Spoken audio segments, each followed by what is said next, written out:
langsung saja mengajak kita membuka Alkitab kita bersama dalam Ibrani pasal yang ke-12 ayat 4 sampai ayat 13. Cukup panjang, oleh sebab itu saya mengundang kita membaca secara responsoria, secara bergantian. Saya baca ayat yang keempat, Bapak Ibu baca ayat yang kelima dan seterusnya sampai ayat 13. Nah, saya mulai dari pembacaan ini Ibrani pasal 12 ayat yang keempat, demikian firman Tuhan. Dalam pergumulan kamu melawan dosa, kamu belum sampai mencucurkan darah. Ayat 5.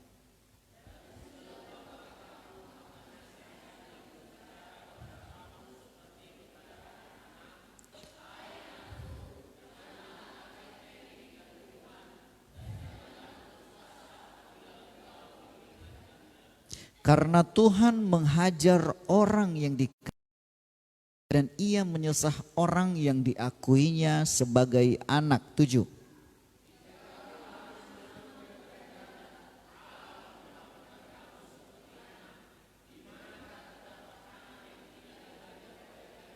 Tetapi jikalau kamu bebas dari ganjaran yang harus diderita setiap orang, maka kamu bukanlah anak, tetapi anak-anak gampang.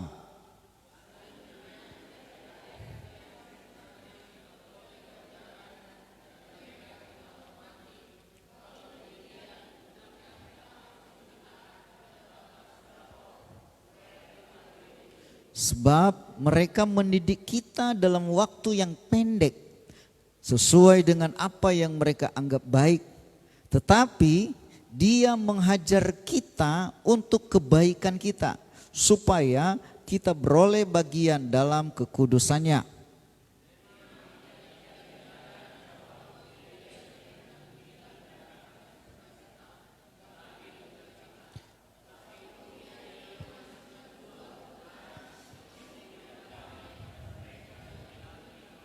Sebab itu kuatkanlah tangan yang lemah dan lutut yang goyah.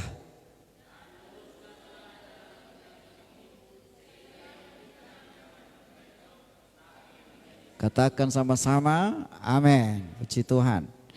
Bapak Ibu Saudara yang dikasihi oleh Tuhan, selamat datang kembali ke rumah Tuhan. Ada yang baru pertama hadir hari ini setelah beberapa bulan, coba lambaikan tangan. Yang sudah beberapa bulan. Oke, haleluya. Selamat datang ya. Puji Tuhan ya. Puji Tuhan ya. Saya melihat Bapak Ibu semua sukacita ya, dalam keadaan diberkati oleh Tuhan. Nah, Bapak Ibu Saudara, kita bersyukur karena di beberapa tempat memang tidak seperti kita hari ini. Mereka masih lockdown dan bahkan ada yang ya physical distancing, social distancing, khususnya di daerah zona merah. Dan mereka tidak bisa beribadah, tetapi bersyukur kepada Tuhan kalau saudara bisa hadir di rumah Tuhan hari ini, walaupun dalam protokol kesehatan, dengan gaya yang baru, dengan cara yang baru, itu bersyukur. Saya mau katakan bahwa masih mending kita bisa dibatasi hari-hari ini beribadah tidak sebebas seperti dulu, karena itu semua penggenapan firman. Ya, karena firman Tuhan berkata suatu saat nanti kita akan mencari firman dan kita nggak bisa ketemu. Orang akan menyeberang laut, mendaki ke gunung, dari pulau ke pulau mencari firman Tuhan dan mereka tidak ketemu.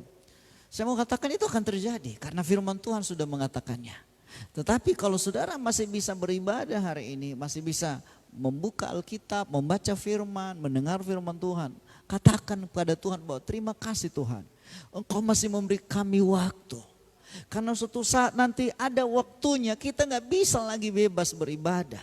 Nah, oleh sebab itu Bapak Ibu, sekalipun dalam kondisi social distancing atau dalam keadaan new normal, saudara harus jaga jarak, pakai masker. Makanya saya bawa masker di sini ya, saya bawa masker ya. Dan kemudian tetap cuci tangan, artinya bahwa memang hari-hari ini alam akan menyeleksi ya. Tadi malam kita berdoa dan Pak yang menyampaikan doa berkata bahwa kami harus bersahabat dengan COVID. Kami harus bersahabat dengan corona, ya. Jadi kita harus memang menyesuaikan diri lagi dengan dia karena dia ada di sekitar kita. Kita nggak tahu. Ya, tetapi kita harus bijak dan kita harus tetap berdoa dan terus ya Tuhan, kita minta kepada Tuhan biar Tuhan yang menjaga kita. Nah, oleh sebab itu Bapak Ibu, keadaan seperti ini ya kita harus ya menyesuaikan diri dengan situasi seperti ini. Tetapi esensi kita jangan sampai kita lupa bahwa kita harus beribadah kepada Tuhan. Amin. Nah, hari ini saudaraku, saya coba mengajak kita membaca firman Tuhan tadi dan kita melihat satu topik yaitu dewasa di tengah badai, ya, dewasa di tengah badai. Nah, next, tua dengan dewasa berbeda. Tua itu disebabkan karena faktor usia, ya, tetapi dewasa itu disebabkan karena proses menghadapi ujian. Nah, jadi ini harus kita lihat dulu, kita harus pahami bahwa tua berbeda dengan dewasa. Ya, tua itu karena faktor usia. Kita bisa saja usianya tua, tapi belum tentu dewasa. Nah, tua ditentukan oleh berapa umur, tetapi dewasa ditentukan oleh berapa banyak pengalaman. Nah, ini dia. Ada anak-anak usianya masih belasan tahun, tapi dia punya pengalaman, dia lebih dewasa. Ya, berbeda dengan ada orang yang sudah cukup tua tetapi masih kanak-kanakan, ya. Makanya saya tulis anak-anak bisa lebih dewasa dari orang tua dan orang tua bisa seperti kekanak-kanakan dari anak-anak. Nah, saudaraku, ini makanya saudaraku kita harus membedakan bahwa dewasa dan tua itu berbeda. Nah, bagaimana next tua berbeda dengan dewasa? Yang berikut, orang menjadi dewasa karena beberapa faktor. Ya, orang menjadi dewasa itu karena proses dan ujian yang dia lewati. Orang itu dewasa, jadi kita fokus kepada dewasa, bukan masalah tua. Orang dewasa, judulnya tadi dewasa dalam badai. Dewasa menghadapi badai. Nah, dua hal ini kita akan coba bahas. Nah, sesuai dengan pembacaan yang barusan kita baca hari ini. Nah, orang menjadi dewasa itu karena faktor proses dan ujian yang dia lewati. Semakin banyak proses, semakin banyak dia lalui proses, itu akan dia membuat dia menjadi dewasa. Berbeda dengan tua. Ya kan? Nah, orang kalau dewasa itu banyak proses yang dialami. Hidup ini harus menghadapi proses Bapak Ibu. Kalau tidak punya proses, maka kita akan menjadi kekanak-kanakan. Nah, proses itu bagaimana? Sering saya katakan kepada teman-teman saya hamba Tuhan, jangan lihat yang sekarang. Lihat dulu bagaimana saya diproses menjadi seorang hamba Tuhan. Menjadi hamba Tuhan itu melewati proses yang cukup sakit. Melewati proses yang begitu rumit. Melewati proses yang begitu ya menyakitkan saudaraku. Nah, orang kalau udah melewati namanya proses, biasanya itu agak tinggi harganya. Ya. Saudara, barang-barang yang prosesnya mudah itu nilainya rendah. Tetapi barang yang proses dan melewati proses yang begitu rumit, begitu sakit, itu nilainya tinggi. Ya. Mutiara tinggi harganya. Kenapa bisa mutiara itu mahal harganya, saudaraku? Saudara tahu bagaimana proses menjadi sebuah mutiara yang indah? Itu melewati proses yang menyakitkan. Emas juga, saudaraku. Saudara tahu bagaimana cara mencari emas? Ya, kalau gumpalan batangan emas ya nggak apa-apa, enak saja ngambil emas. Tapi saudara tahu bagaimana cara memproses mencari emas, mendapatkan emas? Sangat lama, sangat sulit saudaraku. Butiran-butiran emas dikumpulkan. Kemudian saudaraku bukan saja begitu dikumpulkan lalu jadi emas, tidak. Melalui proses lagi pemurnian saudaraku. Harus dibakar dengan api yang sangat panas saudara. Baru terjadilah yang namanya emas murni. Semakin dipanaskan itu emas semakin murni dia. Itu makanya mahal harganya. Tapi coba, apa yang murah? Ya, saudara, banyak barang-barang murahan. Kenapa bisa murah? Karena gampang didapat, gampang ditemukan. Saudara potong kayu, saudaraku, potong kayu 4 biji, kemudian saudara taruh berbentuk meja, saudara jual. Berapa harganya? Murah, kayu biasa. Tapi kalau kayu itu, kayu dari Jepara umpamanya, kayu yang bagus, kemudian dipoles lagi, dikeringkan, dibuat jadi indah. Itu lama membuatnya, prosesnya melalui mesin, prosesnya melalui pengeringan, saudaraku, dicat bagus, mahal harganya.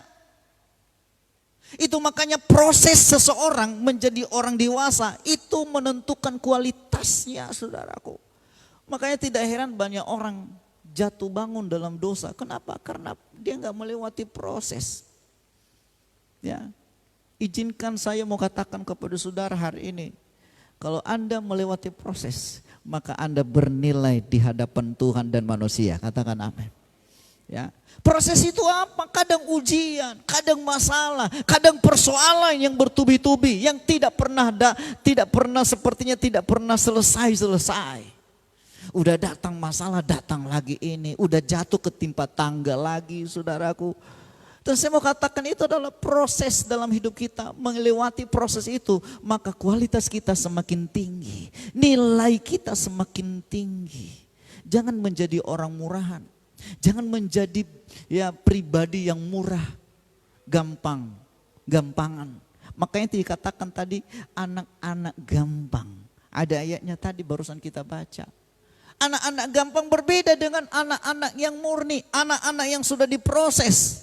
Itu makanya orang menjadi dewasa karena proses dan ujian yang dia lewati. Amin, saudara. Nah, hari ini ya kita percaya bahwa kita akan diproses melalui situasi dan kondisi. Terlebih pandemi COVID-19 ini akan menjadi proses bagi kita melewatinya. Bagaimana kita menghadapinya? Bagaimana kita bisa bersahabat dengan dia? Bisa berdamai dengan corona ini, saudaraku. Ya kita harus berdamai dengan dia, kata Pak Presiden Jokowi, kita harus berdamai. Artinya apa? Kita harus menyesuaikan diri, nggak bisa lagi. Ya beginilah keadaannya. Kondisinya memang harus begini. Dan artinya saudaraku, ya kita melewati proses. Nggak enak memang. Orang yang melewati proses nggak enak, saudaraku, nggak enak. Ya, ibarat sebuah bejana waktu dia melewati proses. Dikumpulkan di mana? Dari tanah dulu, tanah liat itu harus disaring, dipisahkan dulu sampah-sampahnya. Kemudian setelah diambil tanah liat itu dibanting-banting, saudaraku. Ya, setelah dibanting-banting dicampur lagi dengan air, kemudian dibanting lagi, baru diputer lagi, saudaraku. Dibentuk sesuai dengan kemauan sang penjunan. Dan sesudah itu dikeringkan lagi, panas. Ya, ketika dia dipanasin, saudaraku, dia mungkin menjerit, aduh panas. Dia melewati pembakaran, dia melewati, kemudian sesudah itu diamplas lagi, digosok lagi, kemudian baru dicat. Sesudah itu baru dipajang, saudaraku. Tidak serta-merta dari tanah liat langsung dipajang. Kalau ada tanah liat, saudara ambil tanah liat langsung dipajang, jadi hiasan itu murah. Lewati proses. Hidup kita ini melalui proses. Itu yang membuat kita semakin dewasa. Itu yang membuat kita semakin mengerti rencana Tuhan dalam hidup kita. Katakan amin. Yang kedua, saudaraku, orang menjadi dewasa karena tekanan yang dihadapi. Semakin banyak tekanan yang kita hadapi, itu akan membuat kita semakin berusaha melewati tekanan itu. Biji korma, Bapak Ibu saudara tahu biji korma? Mungkin di Indonesia nggak ada korma, tapi di luar negeri ada korma. Korma itu ditanam di padang belantara atau di padang gurun, bisa tumbuh. Makanya tumbuhan khas padang belantara itu adalah korma. Waktu mereka menanamnya, saudaraku, korma itu ditanam kemudian ditekan dengan batu. Ya, waktu ditaruh batu, ya, jadi biji korma ditaruh di padang belantara, di padang gurun, saudaraku. Kemudian ditaruh batu, diletakkan batu di atasnya. Begitu cara menanamnya. Lalu saudara timbul pemikiran, kenapa mesti ditaruh batu di atas biji korma? Ternyata saudaraku itu ada tujuannya. Supaya korma ini berusaha. Supaya korma ini saudaraku mencari jalan bagaimana supaya dia keluar. Semakin dia ditekan, semakin dia berusaha untuk keluar. Nah, saudara dikasih oleh Tuhan, orang kalau semakin ditekan akan keluar aslinya, betul nggak? Ya, kalau saudara ditekan keluar aslinya bukan? Ya, kalau saudara ditekan keluar aslinya apa? Kalau tukang marah dia keluar marahnya, dia dilecehkan, dia tidak dihargai, dia direndahkan, keluar. Ya. Tetapi kalau dia orang penyabar, orang lemah lembut, dia ditekan, keluar juga lemah lembut. Terima kasih, monggo, makasih. Ya, dia tetap senyum. Jadi saudaraku, semakin banyak tekanan yang dialami akan membuat kita semakin dewasa. Gunanya tekanan itu supaya apa? Kita berusaha menjadi jati diri kita yang sebenarnya. Keluar aslinya supaya apa? Kita bisa berbenah. Oh, ternyata aku ini orang emosian. Ternyata aku ini orang pecemburu. Ternyata aku ini dan ini dan ini dan ini dan ini. Kelihatan pada waktu kita mengalami apa? Mengalami apa?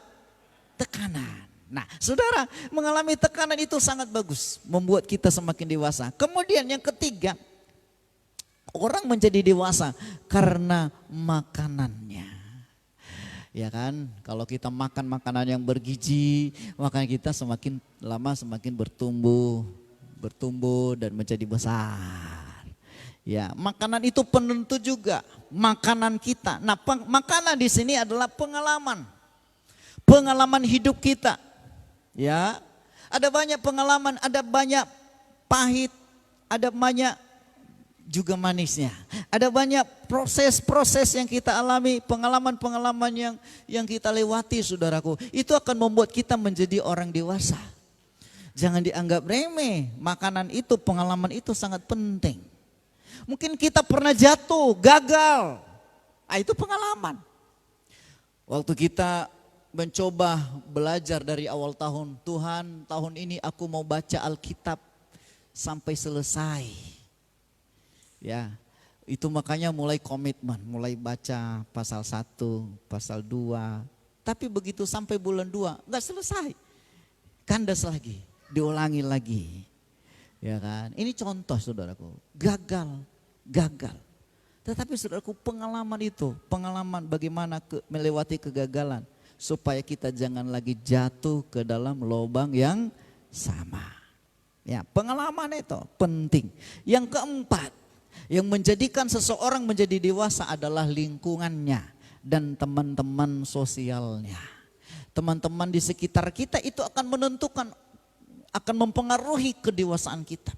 Kalau kita bergaulnya kepada tukang judi, maka saudara akan punya karakter, akan sama seperti penjudi. Kalau saudara kita bergaul dengan pemabuk, maka kita lama-lama menjadi, ya walaupun kita enggak menjadi pemabuk, tetapi karakter kita, perkataan kita, sifat kita, tabiat kita akan sama seperti mereka yang ada di sekitar kita. Makanya saudaraku, hati-hati kita mencari teman. Ya, kemarin di live streaming untuk acara ibadah youth, ya, kami mengadakan seperti talk show, saudaraku, di depan ini, dan ada kesaksian, ya, ada seorang kesaksian. Mungkin saudara sudah lihat ya, ada yang nonton atau ada juga yang enggak. Dan itu saudaraku betul-betul fakta kesaksian hidup seorang. Ya, di mana saudara ini berkata, oh aku dulu waktu sempat bergaul kepada ya orang-orang sampai begal pun, tukang begal, saudaraku, dia pernah bergaul. Kenapa? Karena teman-temannya bergaul, itu akan merusak dia. Kepada siapa kita berteman, hati-hati.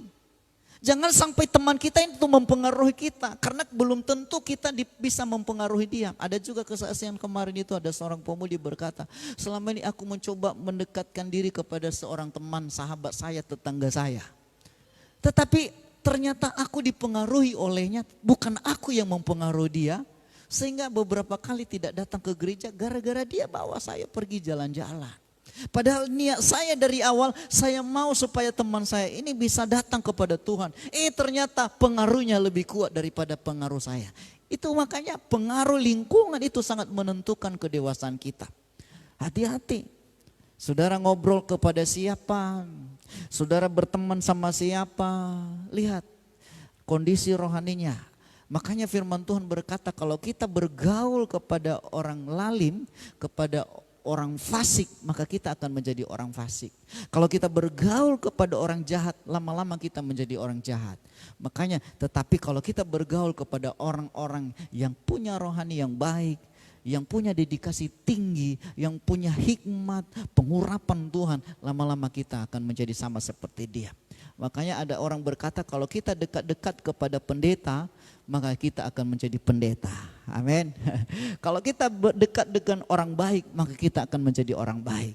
Kalau saudara dekat dengan orang kaya, maka saudara akan menjadi kaya. Kenapa?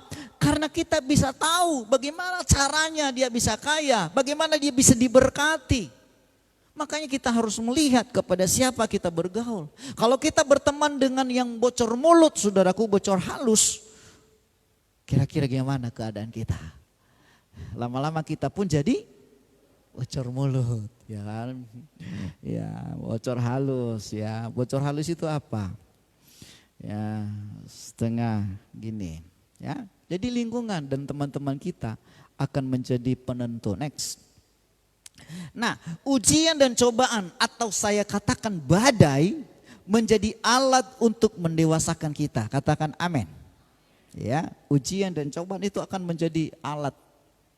Perhatikan alat.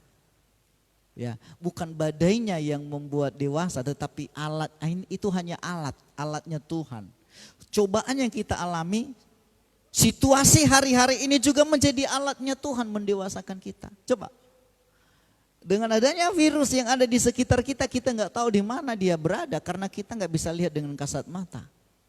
Itu hanya alat supaya kita semakin hati-hati, supaya kita menjadi jaga kebersihan. Coba kalau nggak ada dulu corona, sembarangan masuk ya kan, sembarangan ya nggak usah cuci tangan pun makan ya kan, nggak usah lagi jaga kebersihan ya.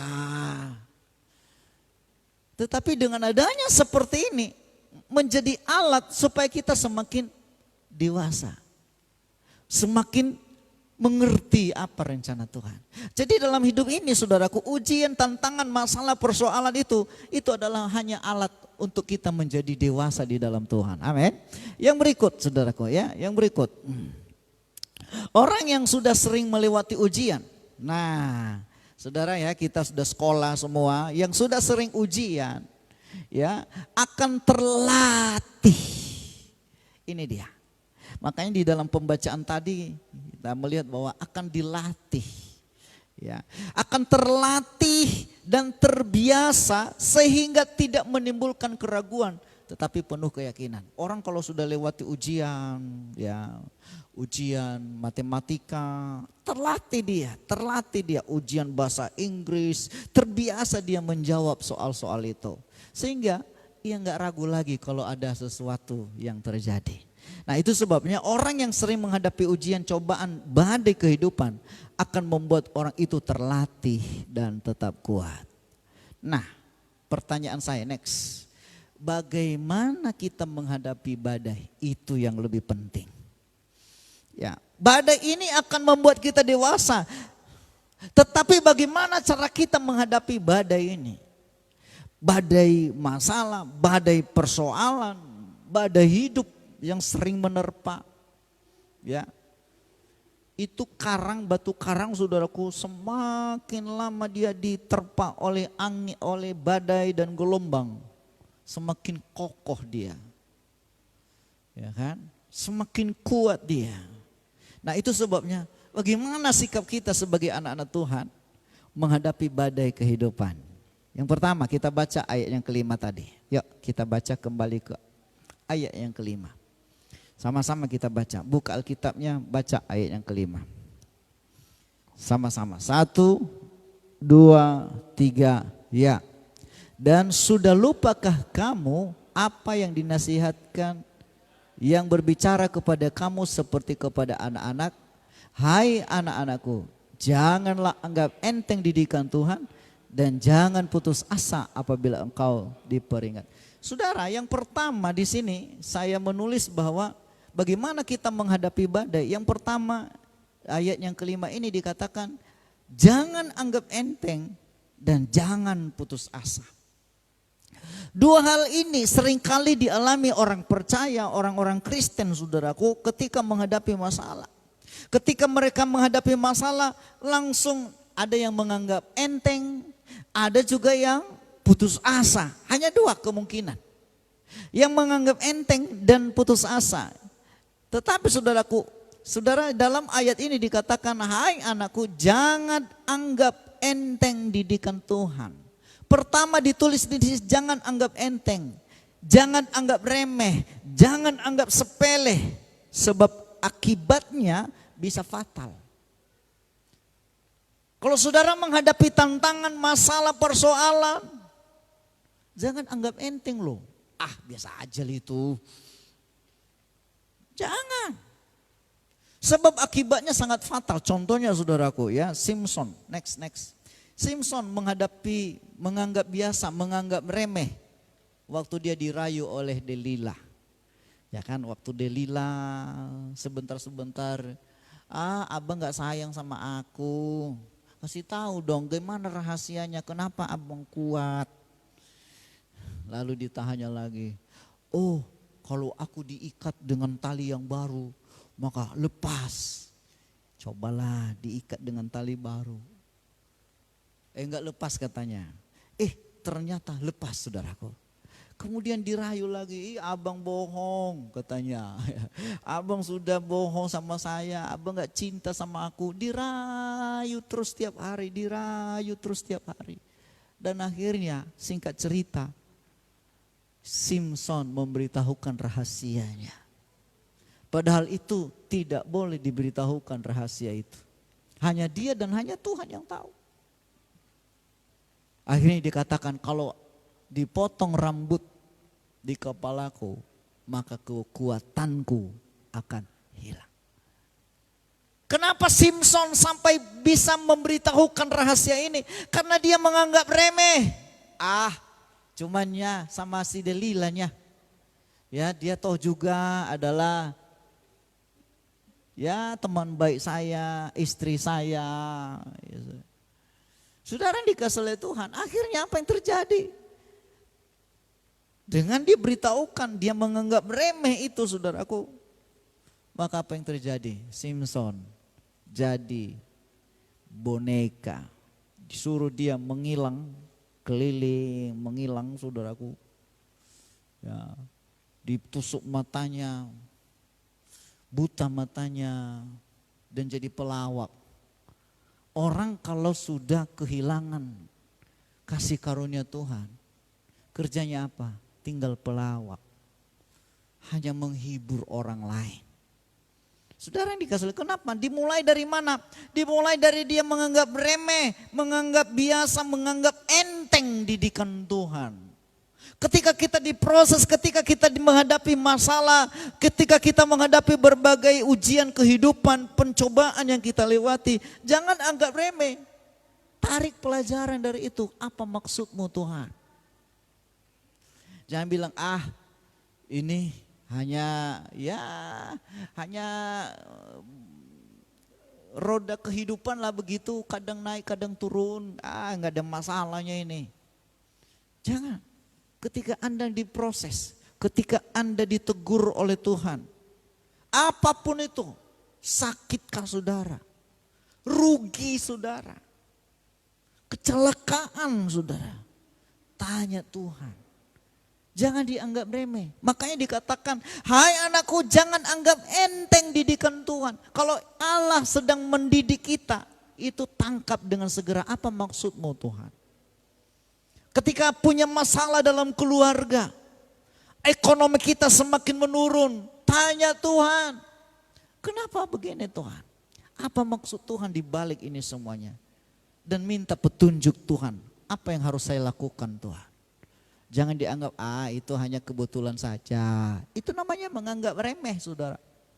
Jangan anggap remeh setiap persoalan dan masalah yang kita hadapi. Ya, karena itu bisa akibatnya fatal. Tetapi hadapi dengan penuh penyerahan kepada Tuhan. Yang kedua dalam ayat ini saudara, hai anakku jangan anggap enteng didikan Tuhan dan dikatakan apa? Jangan putus asa. Next. Ya, jangan putus asa. Jangan putus asa.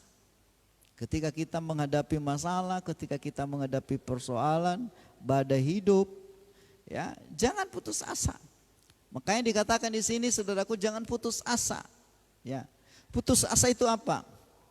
Jangan menyerah. Putus asa itu apa? Jangan kecewa menghadapi ujian. Jangan persalahkan siapa-siapa. Ini gara-gara istri, ini gara-gara suami, ini gara-gara ini gara-gara Tuhan lama-lama.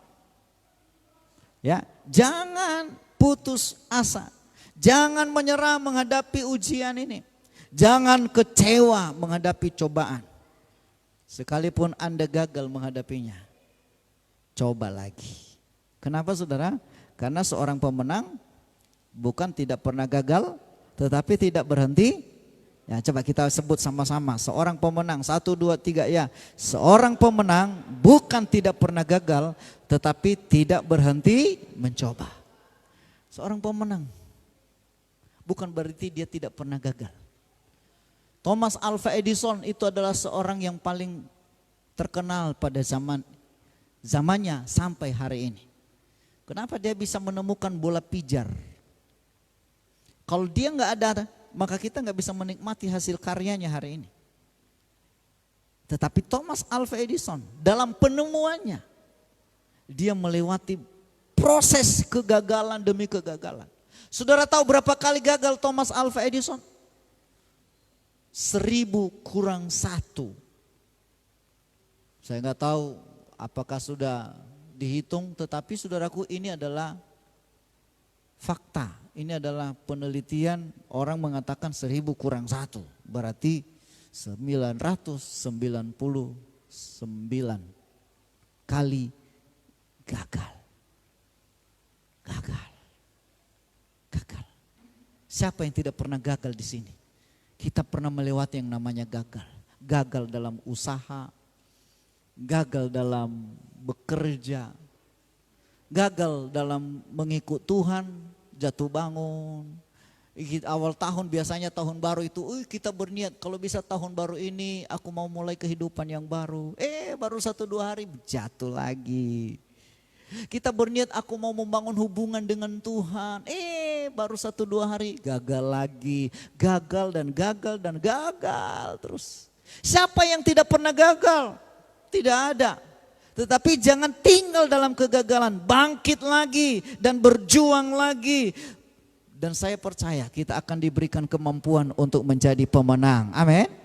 Ya, makanya pemenang bukan tidak pernah gagal, tetapi tidak pernah berhenti mencoba. Ya. Jangan pernah menyerah. Bangkit lagi. Jangan anggap enteng. Jangan putus asa. Ketika engkau diperhadapkan kepada masalah, ketika engkau diperhadapkan kepada problem, masalah, persoalan, pencobaan, ujian, apapun itu, jangan menyerah. Mungkin engkau gagal, Tuhan kenapalah aku bisa gagal? Ada rencana Tuhan. Di balik kegagalan juga pasti ada rencana Tuhan. Mungkin ada yang gagal membangun hubungan. Ya, anak-anak muda gagal. Udah berapa orang, gagal terus ya, gagal terus. Gak ada yang cocok rasanya. Jangan berhenti mencoba, cari lagi. Khususnya laki-laki, kalau perempuan janganlah udah dicari. Ya, kalau wanita tunggu, ya kan? Ya, biasanya itu ketemu nanti tiba-tiba di media sosial. Ya, atau ketemu di mana waktu acara Natal, acara youth camp. Ya, ini udah rame tuh di belakang, Tuhan udah mulai. Ya, ketemu itu. Jodoh pasti tidak kemana. Jodoh itu di tangan Hansip. Ya. Iya. Kalau itu bukan jodohmu jangan dipaksa. Karena nanti Tuhan bilang, loh siapa yang suruh kawin sama dia, tahu rasa loh. Iya. Kalau jodoh saudaraku pasti. Makanya banyak anak-anak muda bilang, aku mau mencari ini kriteria saya. Baik, cantik, putih, rambut lurus, mata sipit. Semua yang baik-baik. Saya bilang sama dia, kalau memang dia baik dan semua itu ada sama dia, udah pasti jodohnya yang seperti itu juga. Kalau dia baik, ganteng, cantik dan lain sebagainya, dia miliki, pasti jodohnya yang sama seperti dia. Makanya caranya bagaimana? Baik dulu kalau mau mencari pasangan yang baik. Amin. Kalau mau mencari pasangan yang murah hati dulu. Kalau engkau mau mencari nanti pasanganmu menjadi seperti yang kau kehendaki, menjadi orang yang lemah lembut, mulai dari dirimu. Karena jodohnya itu sama, namanya jodoh, sejodoh pasti sama. Sifatnya. Ya. Makanya kalau saudara mau mencari teman hidup saudara, yang kira-kira yang gimana kriterianya ya? Yang mana? Ayo anak-anak muda mau cari jodoh, ini kayaknya biro jodoh hari ini ya. Ya, kalau mencari jodoh gimana? Yang menurut saudara, ya kriterianya gimana? Nggak perlu kriteria om, yang penting masih hidup lah dia, bisa bekerja. Daripada sudah mati dia nggak bisa, ya nggak bisa lah jadi jodohku. Jangan. Makanya berusaha dulu kita, kalau kita mau pasangan kita baik, dari kita dulu harus baik. Kalau pasangan kita nanti kita mau takut akan Tuhan, dari kita dulu takut akan Tuhan. Kenapa? Yang takut akan Tuhan akan menjadi jodoh yang takut akan Tuhan. Tidak akan jauh-jauh dari situ. Kalau saudara nanti mau pasangan hidupmu rajin ke gereja, maka mulai dari sekarang rajin dulu ke gereja. Kenapa? Karena Tuhan memang tentukan orang yang namanya rajin ke gereja, pasangannya pasti rajin ke gereja. Kalau tidak, itu ada masalah. Berarti tidak sejodoh. Kenapa? Mungkin dipaksakan dari dulunya. Oh dia cantiknya kok yang kulihat. Akhirnya Anda paksakan. Udahlah dia saja. Seperti Simpson tadi. Meronta-ronta, dia aku mau dia mama. Mama aku mau dia bapak. Dipaksakan. Apa yang terjadi? Wanita itu akan membuat dia jauh dari Tuhannya. Makanya kalau jangan heran sekarang ini banyak orang sebenarnya karena dipaksakan saudaraku, bukan karena jodoh dari Tuhan. Saya melihat orang-orang yang dijodohkan Tuhan dan memang sejodoh, itu pasti berjalan dengan baik, saling mengasihi, saling mencintai sampai kakek nenek, opung-opung saudaraku. Ya. Itu benar saudara. Ini kenapa? Karena mereka sejodoh. Nah jadi jangan gagal, coba lagi ya, coba lagi, jangan putus asa. Next, yang kedua, ya bagaimana kita menghadapi badai ini? Yang kedua, fokus pada tujuan, jangan lihat prosesnya. Kita baca ayat 6, 7 dan 8. 3 ayat ini kita baca, mari kita baca sama-sama. Ayat 6, 7 dan 8. Dikatakan begini, karena Tuhan menghajar orang yang dikasihinya, perhatikan. Tuhan menghajar orang yang dikasihinya dan ia menyesah orang yang apa? Diakuinya sebagai anak. Terus, jika kamu harus menanggung ganjaran, Allah memperlakukan kamu seperti anak. Di manakah terdapat anak yang tidak dihajar oleh ayahnya? Tetapi jikalau kamu bebas dari ganjaran yang harus diderita oleh setiap orang, maka kamu bukanlah anak, tetapi apa? Anak-anak gampang, anak-anak gampang. Di mana ada terdapat anak yang tidak pernah dihajar oleh orang tuanya? Tidak ada. Kalaupun bebas dari ganjaran, tidak pernah dipukul, berarti Anda anak-anak gampang. Ya, saudara perhatikan, kalau waktu dihajar, ya memang sakit. Waktu digebukin, aduh sakit. Tapi tujuannya. Makanya saudaraku, lihat tujuan orang tua menggebuki saudara. Lihat tujuan ayahnya memukul untuk apa. Tidak ada anak orang tua ayahnya asal salah sedikit menghajar. Enggak salah anaknya pun dihajarnya. Itu namanya udah bocor halus. Ya kan? Kalau ada bapak atau ibu enggak salah pun anaknya menghajar aja. Saya rasa itu perlu dibawa ke rumah sakit jiwa. Ya. Udah pentium, udah apa namanya itu? udah apa namanya? Udah hang ya. Ya, nggak ada di sini ya yang suka mukul tanpa sebab ya. Tapi seorang ayah dia menghajar anaknya itu ada tujuannya. Makanya saya tulis di sini fokus tujuannya. Kenapa Tuhan membawa kita kepada kesulitan? Lihat tujuannya. Jangan lihat prosesnya. Kenapa saya tidak ada uang dan usaha saya gagal? Lihat tujuannya. Dulu saudara, dulu waktu kami masih merintis di sini, udah banyak juga usaha saya coba. Saya kan punya modal, saya bisa pelihara ayam broiler. Ya, berapa tahun saya jadi pengerja dan pelihara ayam. Saudaraku, saya coba ya, tapi ini bukan ayam broiler, saya ayam kampung. Ya, saya coba pelihara ayam kampung, saya buat kandangnya, saya kasih tempat minumnya, saya kasih lampunya, saya buatlah kamar-kamarnya, tempat minumnya, pencahayaannya, panasnya, semua saya ukur karena saya udah tahu. Oh, saya pelihara dengan harapan, ya ini bisa membantu untuk kebutuhan pelayanan. Saudaraku, apa yang terjadi? Ya, tidak lama saya pelihara, semuanya mati. Waduh, mati satu-satu. Tiap hari saya ke kanan, udah mati. Besok lagi, mati lagi. Besok saya tengok, pada mati semua.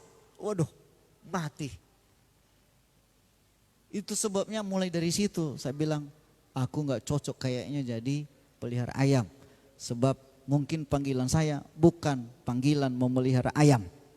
Mulai dari situ saya biarkan. Masih ada beberapa ekor lagi yang hidup. Udah, dengan harapan hidup kalau hidup, mati kalau mati. Kubiarkanlah di situ saudaraku. Ternyata apa yang terjadi? Ya, mungkin tahun lalu masih ada kayaknya ya. Tahun lalu masih ada.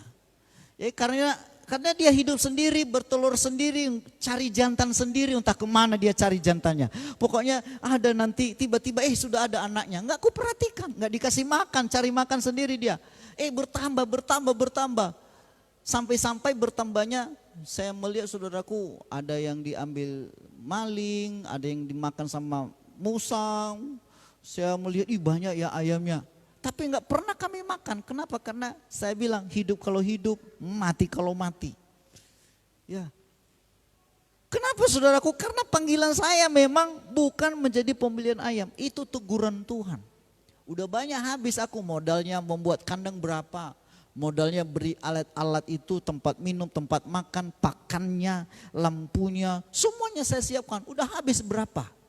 Kalau dibeli berapa kilo ayam mungkin udah berapa banyak ayam bisa kita makan. Tapi gagal ya. Karena memang bukan ke sana tujuan Tuhan bagi saya. Tuhan tidak menghendaki saya untuk pelihara ayam. Nah, giliran saya biarkan, malah banyak ayamnya. Tumbuh sana, lahir sana, menetas di mana-mana. Wah, saudaraku, dan kami biarkan. Hidup kalau hidup, mati kalau mati. Dan akhirnya apa yang saya ucapkan, mati sendiri dimakan musang, dimakan berangrang, apa namanya itu. Wah, saudaraku, saya pun udahlah kalau dimakan pun enggak begitu sakit ya. Karena bukan aku memelihara, ya udahlah kalau makan mati dia dimakan musang, berarti itu rezekinya si musang lah itu. Ya, karena saudaraku ya ketika ditegur oleh Tuhan, bukan berarti di situ rencana Tuhan. Kita harus sadar, bukan di situ panggilan Tuhan. Mulai dari situ saya nggak mau lagi. Dan saya fokus melayani Tuhan. Coba seandainya waktu itu masih pelihara ayam. Mungkin saya kalau udah berhasil, mungkin udah punya kandang besar saya. Dan tiap hari ke kandang saya. Saya nggak punya ada waktu lagi berdoa, nggak pernah punya waktu lagi belajar firman. Dan asal-asal saya kasih makan jemaat dengan firman Tuhan. Tetapi dengan adanya proses itu, saya semakin mengerti rencana Tuhan. Amin saudara. Oke, yang berikut. Setiap orang yang bertumbuh menjadi dewasa harus melalui proses yang menyakitkan dan menyulitkan. Tetapi tujuannya adalah supaya kita dewasa. Lihat tujuannya, fokus tujuannya, jangan lihat prosesnya. Saudara pernah naik kapal? Waktu saudara naik kapal, kalau saudara lihat ombaknya, ombak, saudara tidak akan sampai-sampai. Biarkan aja ombak datang. Ya. Lihat tujuannya. Makanya seorang kapten tidak fokus kepada ombak dan gelombang. Saya pernah lihat itu kapten, saya lihat dari kaca. Ya, saya lihat mereka di dalam, di kamar nakoda. Karena saya nggak boleh waktu itu masuk. Saya lihat dari luar. Ya, malah mereka ketawa-ketawa, nyanyi-nyanyi mereka di situ. Padahal badai sedang menerpa kapal itu, saudaraku. Mereka nyanyi-nyanyi. Santai aja. Kenapa? Karena mereka fokus ke depan. Banyak kan kita saudaraku ketika kita punya masalah, kita fokus melihat ada masalah. Akhirnya saudaraku, saudara tidak pernah maju. Saudaranya melihat masalah, tapi Anda tidak melihat tujuan masalah itu. Badai itu mendewasakan kita. Badai itu hanya merupakan satu pengaruh yang kecil. Makanya jangan fokus kepada badainya, fokus kepada tujuannya. Katakan amin. Ya. Lihat di depan. Apa tujuan Tuhan di balik ini semuanya? Firman Tuhan mengatakan semua mendatangkan kebaikan. Amin. Untuk kebaikan. Ada masalah. Usaha kita nggak ada pelanggan. Atau apapun masalah dalam keluarga. Lihat, jangan lihat masalahnya. Kesampingkan dulu itu, abaikan aja itu masalahnya. Tapi lihat tujuan Tuhan dalam hidup saudara. Masalah boleh datang, tapi konsentrasi tetap pada tujuan hidup kita. Amin. Yang berikut, abaikan badainya, abaikan proses yang menyakitkan, tetapi fokus pada tujuan yang menyenangkan. Abaikan prosesnya. Abaikan yang proses yang menyakitkan. Enggak enak rasanya.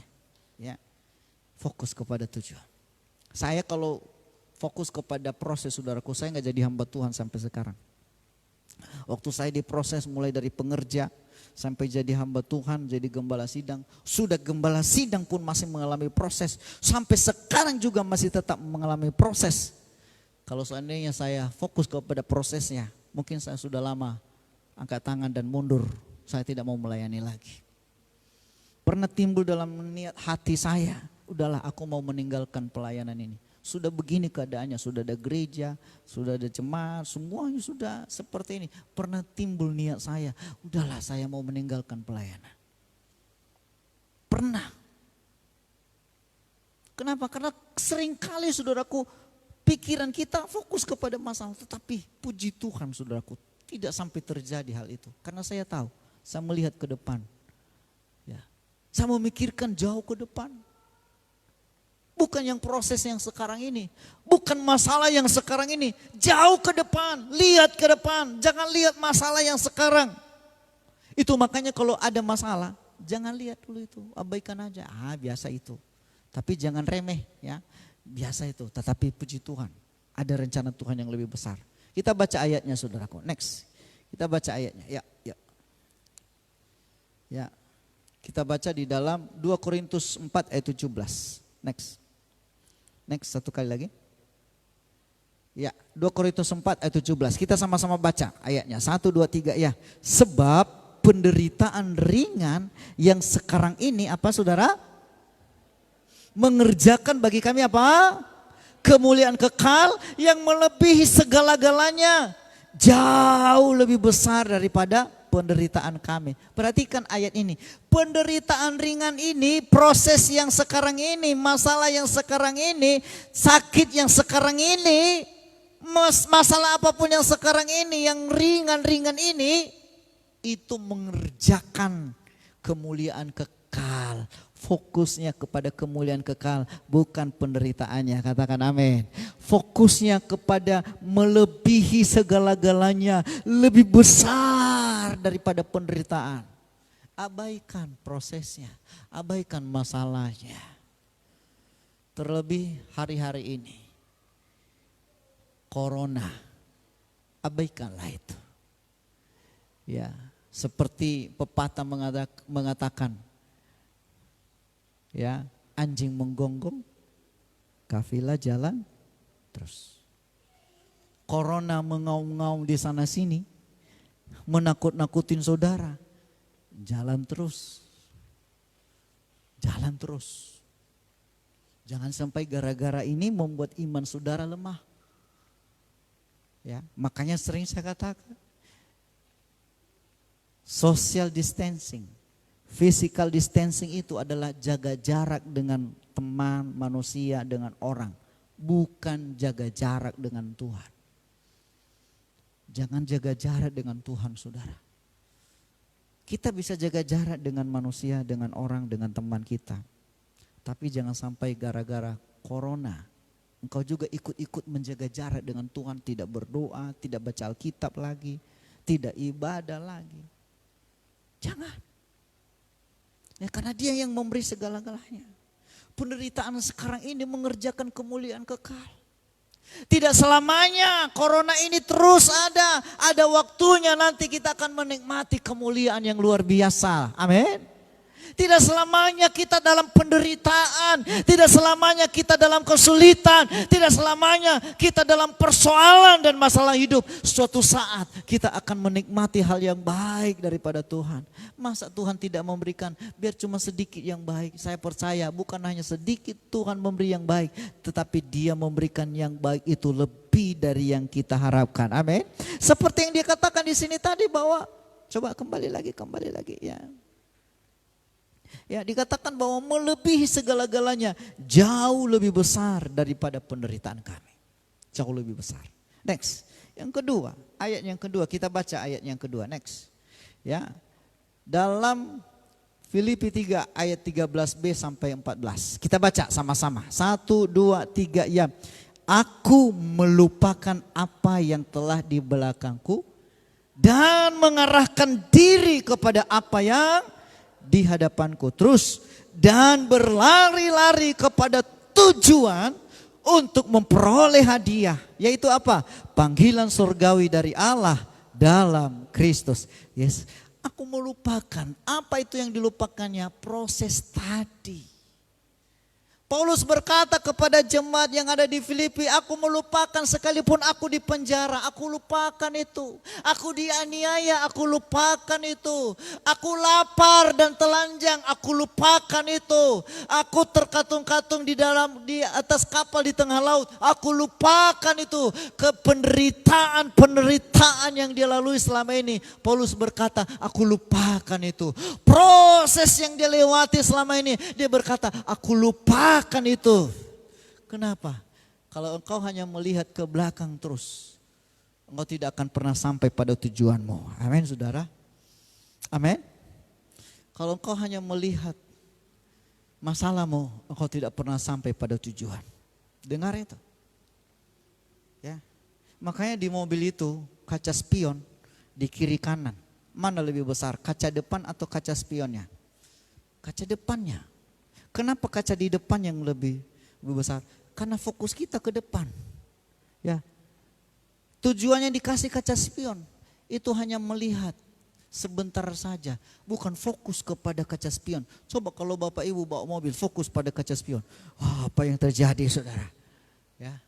Fokus ke depan. Saudara lihat, ada orang lari-lari dari belakang. Biarkan aja. Kenapa fokus ke depan? Saudara mungkin ada orang yang begini dan begitu di kaca spion, lewatkan saja. Kenapa fokus kita ke depan? Itu makanya dikatakan bahwa dikatakan di sini bahwa ya aku melupakan segala apa yang di belakangku, mengarahkan diri kepada apa yang di hadapanku dan berlari-lari kepada tujuan. Tujuannya apa? Untuk memperoleh hadiah. Fokus kepada tujuan. Next, yang ketiga. Yang ketiga ini yang terakhir. Hadapi dengan berdoa. Kita baca ayatnya yang ke-12 ayat 13. Ini ayatnya di atas ya. Sama-sama kita baca. 1, 2, 3 ya. Sebab itu kuatkanlah tangan yang lemah, lutut yang goyah. Luruskanlah jalan bagi kakimu. Sehingga yang pincang jangan terpelecok. Tetapi menjadi, ini ayat yang terakhir yang kita baca tadi. Dikatakan bahwa kuatkan tangan yang lemah, lutut yang goyah. Ini artinya apa? Tangan, lutut adalah gambaran kekuatan doa. Makanya dikatakan jangan sampai tangan ini lemah. Ini adalah penyerahan, penyembahan kita kepada Tuhan. Lutut yang goyah, lutut itu dipakai untuk berdoa. Jangan sampai lemah berdoa. Jangan sampai kita lupa berdoa. Jangan sampai kita meremehkan namanya kuasa doa. Next, kita lihat dari satu contoh, saudara. Musa. Waktu Musa memimpin bangsa Israel dan mereka sampai di satu tempat, Yosua menjadi panglima perang. Apa yang terjadi? Kita baca ayatnya. Dan terjadilah apabila Musa mengangkat tangannya, lebih kuatlah Israel. Tetapi apabila ia menurunkan tangannya, lebih kuatlah Amalek. Maka apa yang terjadi? Penatlah tangan Musa, capeklah dia angkat tangan. Lalu apa yang terjadi? Sebab itu mereka mengambil sebuah batu, diletakkannya di bawahnya, duduklah opung Musa ini. Kemudian supaya ia duduk di atasnya. Harun dan Hur menopang kedua tangannya, satu di kanan, satu di kiri. Dan sehingga tangannya tidak bergerak sampai matahari terbenam. Ini rahasia kemenangan bangsa Israel. Musa mengangkat tangan. Ketika Musa mengangkat tangan, menang bangsa Israel. Ketika Musa turun tangan, kalah bangsa Israel. Tangan artinya apa? Penyerahan kepada Tuhan. Tangan ini adalah doa. Ketika Anda tidak berdoa lagi, maka apa yang terjadi? Anda kalah. Anda lemah. Makanya jangan menganggap remeh doa ini. Doa, capeklah doa. Ada orang berkata, Om suruh aku cangkul satu rantai tanah, aku mau. Tapi berdoa Om. Orang bisa kerja apa saja sekuat tenaga, tetapi kalau berdoa, banyak orang gak sanggup berdoa. Kenapa? Satu, doa itu gak ada yang lihat. Waktu Anda berdoa, siapa yang melihat coba? Hanya Tuhan yang tahu. Tidak terkenal. Coba, waktu Anda berdoa terkenal gak? Gak mungkin saudara selfie sambil berdoa supaya terkenal. Atau siaran langsung. Supaya Anda dikenal sama orang semua. Gak ada. Yang berikut, waktu Anda berdoa bosan. Menunggu itu adalah pekerjaan yang paling membosankan. Dan menunggu itu adalah doa. Waktu Anda berdoa tidak ada yang tahu. Tapi saya mau katakan, kekuatanmu hanya ada di dalam doamu. Kalau engkau berhenti berdoa, maka engkau akan menjadi lemah. Gampang diserang berbagai penyakit, gampang diserang berbagai masalah, gampang diserang kalau Anda berhenti berdoa. Makanya ada orang berkata bahwa doa itu adalah nafas. Ketika Anda berhenti bernafas, apa yang terjadi? Mati. Kalau Anda tidak berdoa, Anda juga akan mati secara rohani. Mungkin engkau berjalan memang, pergi ke kantor, pergi ke kerja, pergi kemana-mana saudaraku. Tetapi saya mau katakan itu mayat berjalan. Kenapa? Engkau masih berjalan tetapi sesungguhnya kehidupan rohanimu sudah mati. Kenapa? Karena engkau sudah tidak berdoa lagi. Makanya berdoa itu sangat penting. Bangun mesbah doa dalam rumah tanggamu. Bangun mesbah doa dalam keluargamu, dalam usahamu. Maka engkau akan melihat pertolongan Tuhan. Karena hanya doalah kekuatan kita. Amin saudara. Bangsa Israel ketika Musa pemimpinnya berdoa menang bangsa Israel. Makanya karena penat bosan. Makanya ada pendukung-pendukung dalam kepemimpinan Kristen. Gembala juga ada waktunya penat. Hamba Tuhan ada waktunya penat. Tapi dengar baik, perlulah Bapak Ibu yang menopang supaya tetap kuat di dalam Tuhan. Amin saudara. Siapa Hur dan Harun? Mereka adalah penopang-penopang. Saya rindu juga di jemaat ini ada penopang-penopang dalam pelayanan. Next yang terakhir. Kesimpulannya saudaraku, badai bukanlah sesuatu yang kita harus takuti. Badai juga bukanlah sesuatu yang kita hindari. Bukan juga sesuatu yang kita anggap remeh.